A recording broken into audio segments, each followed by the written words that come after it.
ابن عباس رضی اللہ تعالیٰ عنہ اس حدیث کے راوی ہیں۔ ابن ماجہ کی 3680 نمبر پہ یہ حدیث ہے۔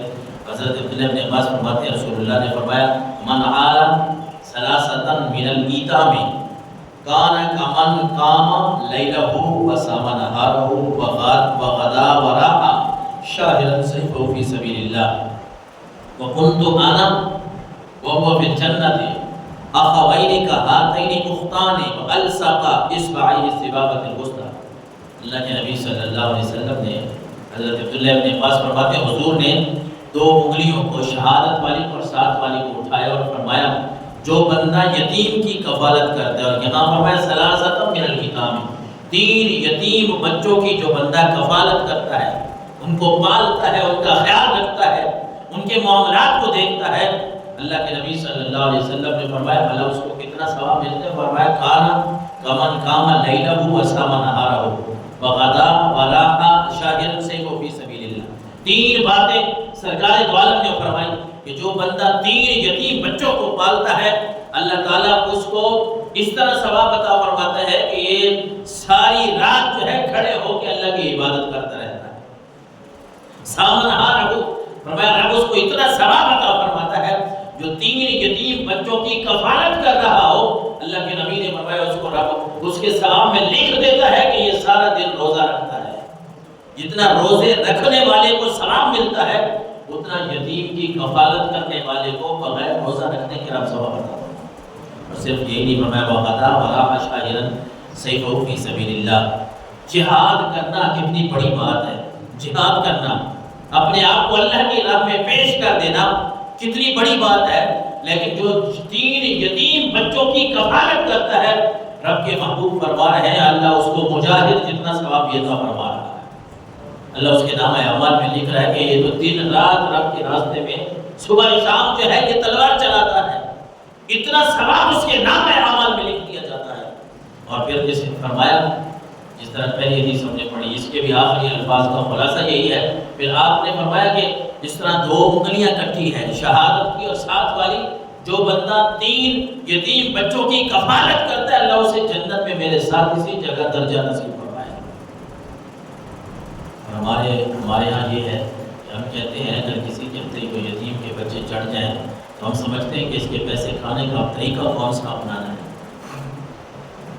ہم کوشش کریں اپنے رشتہ دار میں اللہ معاف کرے۔ ایک تو موت تو برحق ہے آنی ہے ہر کسی پہ، لیکن اگر اللہ تبارک و تعالیٰ کی طرف سے کسی آدمی کے اوپر کسی بندے پہ موت آ گئی، اس کے چھوٹے بچے رہ گئے، تو ہم کوشش کریں یہ آیات مقدسہ جو ہم یہاں سن رہے ہیں ان کا خلاصہ اپنے پلے باندھیں، ان حدیث کا خلاصہ اپنے پلے باندھیں، پھر اس کے مطابق عمل کرنے کی کوشش کریں۔ میں عرض کر رہا تھا کہ موت تو برحق ہے، لیکن رب کی مرضی ہے، جس کو جس وقت بلائے کون روک سکتا ہے۔ وہ ضروری ہے کہ ہم نے بوڑھا ہو کے مرنا ہے، تو یہ بات ہم نے لکھ لی ہے یا لکھوا لی ہے کہ میری عمر جو ہے وہ 80 سال 70 سال ہوگی تو اب اس دنیا کو چھوڑنا ہے۔ وہ تو جوانی کے عالم میں بھی لے لیتا ہے، اسی کا مال ہے۔ کہتے ہیں پھل کچا ہو یا پکا ہو وہ مالک کوئی ہے، اس کی مرضی ہے، جس وقت وہ کاٹ لے، جس وقت وہ لے لے۔ وہ کسی بچے کو، وہ ایک لمحے کا بچہ ہو اس کو موت دے دے، اس کی مرضی ہے۔ وہ اسی بچے کو اتنی لمبی عمر دے کہ وہ 80 سال 100 سال تک جیے، اس کے بچے ہوں، وہ اپنے پوتے اپنے دوتے سار نواسے سب کو دیکھ کے اس دنیا سے جائے، یہ بھی اس کی مرضی ہے۔ لیکن جو اصول ہیں اللہ تبارک و تعالیٰ نے بیان فرمائے ہیں وہ ہمارے ذہن میں ہونے چاہیے۔ ہم بات یتیموں کی کر رہے تھے، حضرت ابو ہریرہ رضی اللہ تعالیٰ عنہ فرماتے ہیں رسول اللہ صلی اللہ علیہ وسلم کے یہ صحابی حضرت ابو ہریرہ رضی اللہ تعالیٰ عنہ فرما رہے ہیں کہ آقا کریم علیہ السلام نے فرمایا خیر بیت فی المسلمین بیت فیہ یتیم یحسن الیہ۔ بہترین گھر اللہ کے نبی نے فرمایا، ہم سمجھتے ہیں بہترین گھر اچھا گھر وہ ہے جنہوں نے کوئی بڑا مکان بنایا ہے، اس پہ کوئی ٹیل پتھر اچھا لگا ہے، وہ تو دنیا کے معاملات ہیں۔ اللہ کے نبی نے کس گھر کو بہترین گھر اس روایت میں فرمایا؟ حضور نے فرمایا بہترین گھر مسلمانوں کا وہ گھر ہے جس میں کوئی یتیم ہو لیکن یحسن الیہ، فرمایا اس کے ساتھ دوسرے سلوک بھی اچھا ہو، اس کے ساتھ اچھا سلوک کیا جاتا ہے، اس کے ساتھ حسن سلوک سے پیش آیا جاتا ہے۔ حضور فرما رہے اس دنیا کائنات میں اگر کوئی بہترین گھر مسلمانوں کا ہے تو تو وہی گھر ہے جس میں یتیم بچہ ہو اور اس کی اچھی پرورش کی جا رہا ہے، اس کے ساتھ اچھا سلوک کیا جا رہا ہے۔ اس کے الٹ بھی فرمایا وَشَرُّ بَيْتٍ فِي الْمُسْلِمِينَ بَيْتٌ فِيهِ يَتِيمٌ يُسَاوِ إِلَيْهِ۔ یہ ہمیں ابن ماجہ شریف کی حدیث ملتی ہے 3679 نمبر پہ۔ حضور نے فرمایا بدترین گھر دنیا میں، بدترین گھر وہ ہے مسلمانوں کا کہ جس میں کوئی یتیم بچہ رہتا ہو اور پھر اس سے برا سلوک کیا جائے۔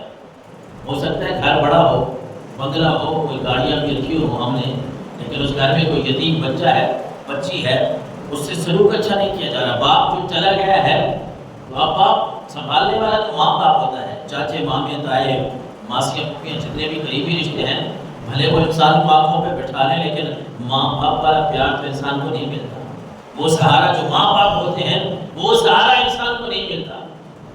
بھلے انسان کا گھر کتنا اچھا ہو، اس کے اندر کتنے ٹائل پتھر اچھے لگے ہوں، کتنے کروڑوں روپے ہم نے لگا دی ہو، لیکن اس گھر میں اگر کوئی یتیم بچہ رہتا ہے اور اس یتیم کے ساتھ برا سلوک کیا جا رہا ہے، حضور فرما رہے ہیں دنیا میں مسلمانوں کے گھروں میں اگر بدترین گھر دیکھنا ہے تو پھر یہ گھر ہے۔ اللہ اکبر۔